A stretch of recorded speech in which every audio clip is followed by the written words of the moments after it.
Hi guys, it's me again, Aswat. I'm gonna do a review for Red Dead Redemption. I'm driving to work, so but I had to do this review. It's gonna be a spoiler filled review for this game. Not too much spoiler, because I do not want to spoil because this game is fantastic. I love this game, and don't worry, I'm safe. I'm driving carefully, driving slowly. There's not a lot of traffic, so I'm being safe. I'm gonna talk to you about this game. So this game is a lot more than what it sells. What it's trying to sell. This is a lot more than just a game. It's made by a Rockstar. It's the sequel, but it's actually a prequel to Red Dead Redemption. And instead of playing John Marston, you are playing Arthur. This guy called Arthur. Sorry for my double chin. I just want to do this review because I think the game is fantastic and have a lot of time to go to work. I'm driving, so I'm keeping my eyes on the road. So at the same time here, the game is fantastic. Out of 10, I'll immediately gonna give the score 9 out of 10. 9 out of 10. There's a reason why it's not 10 out of 10. I will tell you why also. But the game is fantastic. What I discovered about the game is actually not just a game. There is a game there, but the thing outside the game is far more interesting than the game itself. What I mean is the campaign. There is a campaign in this game. So for some games, the campaign is the game, right? For me, the thing outside the campaign is really, really amazing. And I will tell you why I say that. Because I came to the realization that Red Dead Redemption is not just a game. It is a cowboy simulator. It is a cowboy simulator. You are put in this Wild West time, in this world that really looks alive. I was amazed when I saw it, that everything looks alive, and you can communicate with people. You can, cut your hair. You can take bath. You can go fishing. You can go traveling. You can take pictures. Can you take pictures? Oh yeah, you can. And it's just a real living world, but it's set in the Wild West. And you can even bond with your horses. You can buy guns. You can customize it. So there's really a lot of things that you can do in this world besides the game. You don't have to play the game if you don't want to. And sometimes I wanted to suggest that. I say that because I played the campaign and I know what happens in the end, and that's the spoiler part. But you don't have to know. You don't have to listen to the spoiler if you don't want to. Just playing the game, playing outside the game campaign is really worth the money. So when I first started to play this game, I had a lot of complaints because I don't like Arthur at first, but you kind of grow. He kind of grew on me, and I ended up liking his character because his character is really not. It's really a blank slate. It's how you play him, and he sometimes is not. He feels like a dummy sometimes. He's not the most suave of character, and he's clumsy also. But depends on how you play him. I kind of like him You know, that's how good the story of this movie, of this game, that you ended up liking Arthur. And I never thought I would, because before this game, before Red Dead, I was playing Assassin's Creed Odyssey, and I really didn't bond with my character at all. Zero. I really don't care about what happened to my main character in Assassin's Creed Odyssey. And then I played for so much longer than Red Dead. However, in Red Dead Redemption, I was playing not long. I was playing just for, less than 10 hours, but more than 5. By that time, I like this guy. I like this character. So to me, it's really it comes down to the storytelling and the characterization. So to me, this game is a character-driven story in an open world, where the open world is so much more interesting. Okay, I'm gonna tell you the side things that you can discover. You can discover this thing outside of the main game that makes this such an interesting game. Okay, I made a toll booth from here. All right. Okay. What are the things that one of the things that is outside of the main game is the mystery. You discover a lot of really weird mysteries outside of the main campaign, which I think in some games they make it like a main story, but you find this little bit of mystery. There's a story about a vampire. There's a story about aliens. There's a story about a time traveler. There's a story about a serial killer. Oh man, I can go on and on. There's a story about a kidnapped princess. There's a story about a girl trapped in this house. I never found out how you can get into the house to save her. There's a lot of little things outside of this game that are so much more interesting than the main campaign. And oh man, those things, I was taken aback, because you can enjoy so much more than outside of the main campaign. And that is the reason why this game I give 9 out of 10. Not for the story, for the world, and for the side campaign, side missions, side story that you can find in here, made this game amazing. Okay, worth the money for that alone. Man, my reaction is exactly how you see it. I was surprised that the game was really good. The game had so much life and world.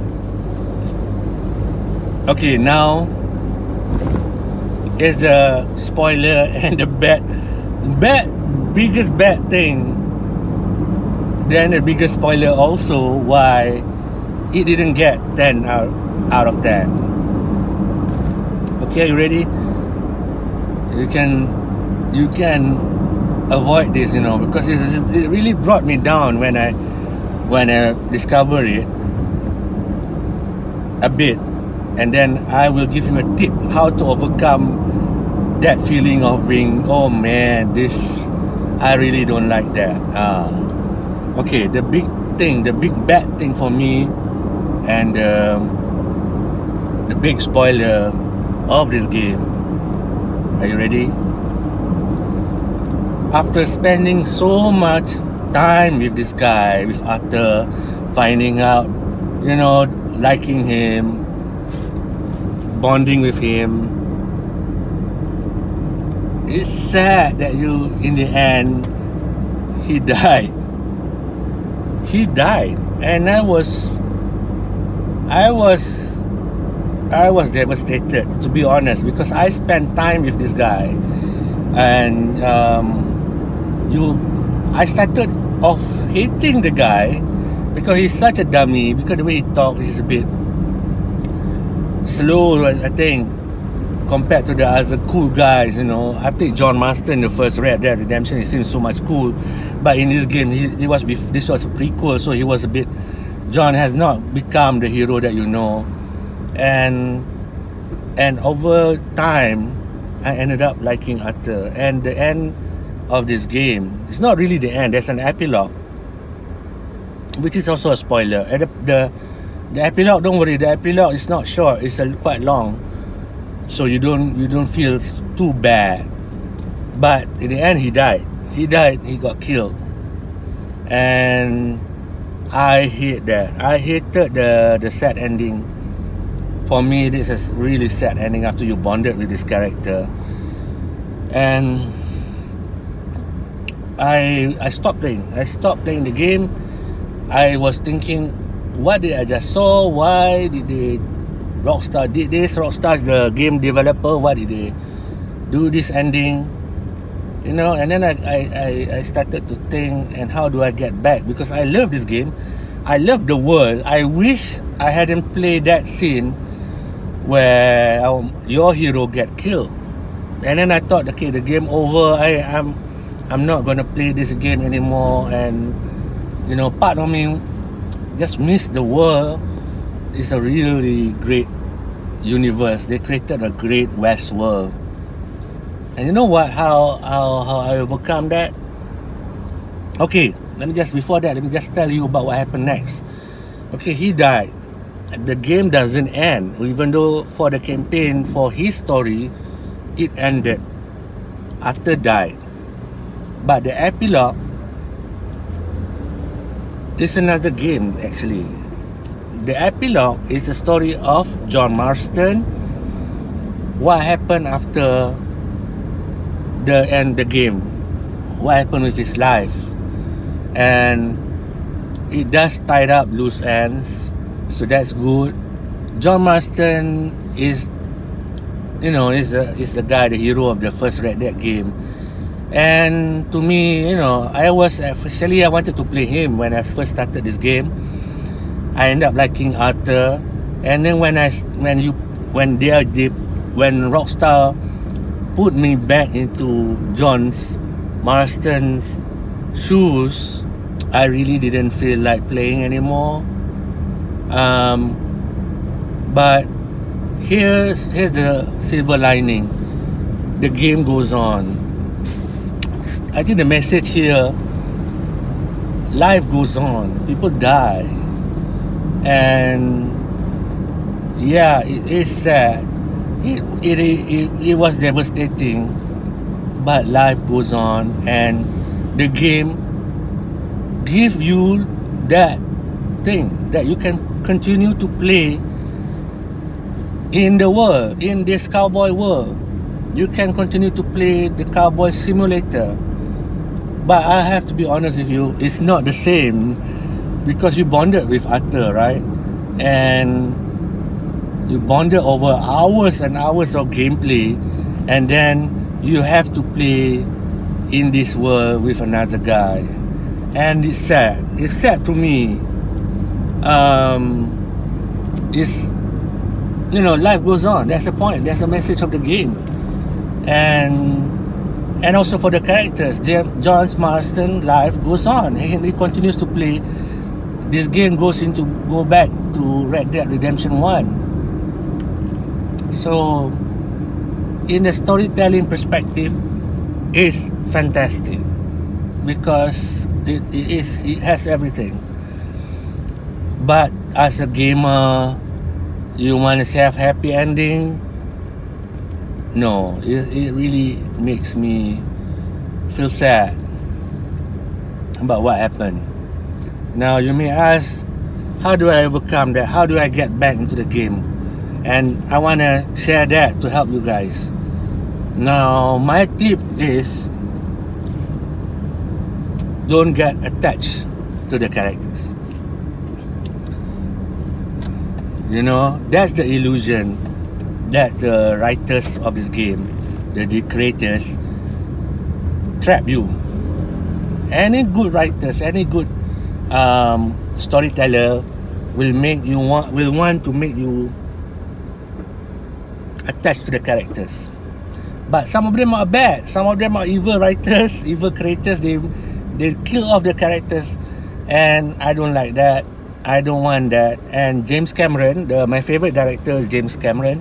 He said he doesn't like that too. He doesn't like nihilistic ending, where characters that you bonded with are killed off. He did that with Titanic, and he didn't like it. And years later, he came up with that statement that if he were to do a movie or something, a project, he tried not to kill the characters that you get bonded with. He doesn't like that, and I agree with him. To me, James Cameron is a great storyteller, and I love his work, so I agree with him on those things. So yeah, that's how you should play this game. Not get attached to the characters. If you get attached, you will get heartbroken, because I have to be honest, you can't avoid it. If you don't know how the end is, you want to get attached to this character. That's how you are programmed. That's how the game is programmed, that you will love this character. But they kill him, and that is sad. That is so sad. I stopped playing. I was shocked. I heard somebody wanted to resell the game. I heard a lot of people wanted to resell the game and want to throw the game away. I say don't throw the game away. Don't sell it, because you have to appreciate that this is a great masterpiece. It's a great art. It's a great story. It's just not a happy ending, and some people don't like that. I myself, I like happy endings. I don't like sad endings. So that's the dilemma. Man, traffic is bad today. So yeah, so you play this game? Yes, 9 out of 10. Still is a good game. If it's a happy ending, I'll give this 10 out of 10. My biggest point for the creators is they managed to create such a at first dumb character that I hated. I really don't like Arthur when I first played, because he's slow. The way he walks is slow. It's not responsive, and then you get the feeling that he is dumb because he's been following this clearly corrupted character called Dutch. He's the leader of their gang. He's really evil, and I was thinking that, man, he's using you, but Arthur is so dumb. He can't think for himself. I don't blame him. He doesn't read, and he's loyal to a point. And yeah, and then I ended up liking the dumb guy. Man, that is great storytelling, to make an unlikable character lovable. I mean, wow, this is a character-driven game as well as a world-driven game. I'm not gonna say it's a campaign-driven. It's not story-driven. The story is, to me, normal Western stuff, I never got bored. There's a lot of sometimes repetitious mission, but one thing is good, you never get bored. But I found myself immersed into this world. And back to my point about this guy Arthur, I mean, I can talk to you about Arthur for a while. I ended up liking how he speaks. They speak like in the Western style. Yeah, I reckon. That kind of language stuck with me, and I started to imitate it when I'm texting my friends, or when I'm writing a short story. I ended up writing like Arthur. because that's how immersive games can be. You know, I never got that with the other Assassin's Creeds. But here I found myself like becoming Knight Arthur. Yeah, I'm also not smart. I'm also like Arthur. I like how he talks, and then at the end, you know, as you play, you end up liking the way he walks. I really hated how the game is so slow at first, and the way how he walks is, you know, not as responsive as the characters in Assassin's Creed Odyssey. I wanted to say that, oh, Assassin's Creed Odyssey is better than this at first. But man, the world is so... And that's another thing. I never thought I would like the West. I never loved that. I never loved the Wild West. To me, it's dusty, it's dirty, it's uncivilized, it's so... You know, I never had I became a fan of the Wild West because of Red Dead Redemption 2. I'm surprised. I'm surprised. I love Assassin's Creed Origins because I love the Egypt. I love old Egypt. I wanted to visit. You know, I always wonder what were the days of the pyramids. I get to go and experience that in Assassin's Creed Origins, and I love that. And now I get to experience the Wild West, and it is fantastic. No doubt it's a hard life. They have a hard life there, but man, the world is so good. And yeah, besides Arthur, that's why I'm saying I'm trying to sell this game, trying to sell it on the world. In the end, after Arthur died, you get to see the greatness of the game, and you want to come back. And I do. I wanted to stay there. I wanted to go fishing. I wanted just to ride in the world, ride my horses. You know, I never felt that. You know, the game the first game that lets you play with animals, with horses, was Metal Gear 5. I never felt like you're given a horse, but I never feel bonded to the horse. I never felt attached to it. It's just a tool. I do like Metal Gear 5, but I never bonded. And in The Last of Us also copied that and tried to give you an experience riding horse riding. And the same thing, I admire the mechanics, but I never get bonded with horse riding. But I'm surprised that in this game, because they make you, at first I thought, man, this is so micromanaging. You need to take care of your horse, you need to get bonded with your horse, you need to take care of your horse. And I ended up loving that. I ended up liking bonding with my horse. Can you imagine a game that can teach you how to be compassionate to a horse or animal and make you bond with them? I am impressed. So I said enough. I think this is a long review, and it's worth. I just want to vent. It's just a worthwhile game. So 9 out of 10 for Red Dead Redemption. I'm sorry for the quality. I'm sorry for the anger.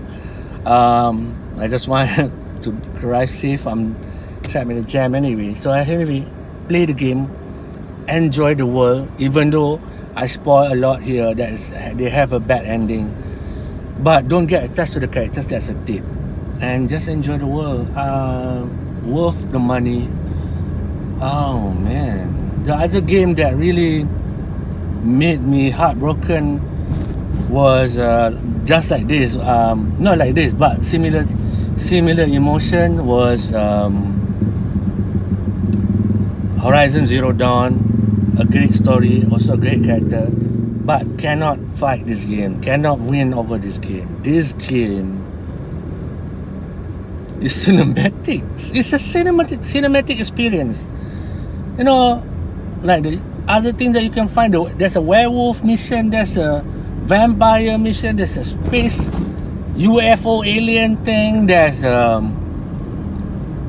you know, mystery serial killers and whatnot, treasure hunting.